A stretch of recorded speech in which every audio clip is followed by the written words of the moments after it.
Hi! బాగున్నారా? మీరు బాగుండాలని కోరుకుంటూ వీడియోలోకి వెళ్తున్నాను. మన ప్రీవియస్ వీడియోలో hero, heroine and hero sister entry, heroine వల్ల లొల్లి, తర్వాత ఏమైందో చూద్దాం.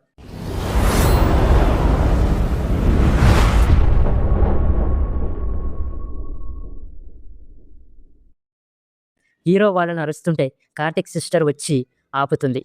అప్పుడు "ఎక్కడికి పోయావు?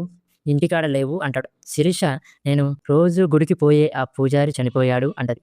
తర్వాత రోజు స్వప్న ముందు కార్తీక్ వెనకాల ఉండి కార్తీక్ స్వప్న చెయ్యి పట్టుకొని లాగుతాడు. వాళ్ళిద్దరూ ఒకరి మీద ఒకరు పడి కార్తీక్ ఐ లవ్ యూ అంటాడు. స్వప్న కంగారు పడుతూ ఉంటుంది. వారిద్దరూ లేచి స్వప్న కార్తీక్‌తో "నువ్వంటే నాకిష్టం లేదు.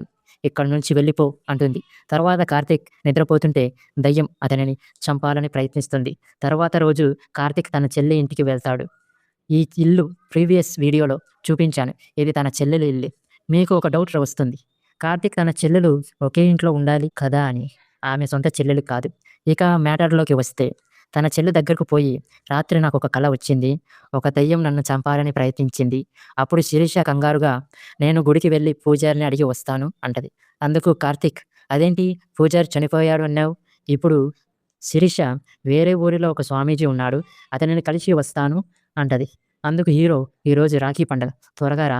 నీకు ఒక సర్ప్రైజ్ గిఫ్ట్ ఇస్తాను అంటాడు. తర్వాత చూస్తే శిరీష ఇంటికాడ చాలామంది ఉంటారు. క్లియర్‌గా చూస్తే శిరీష చనిపోయి ఉంటుంది.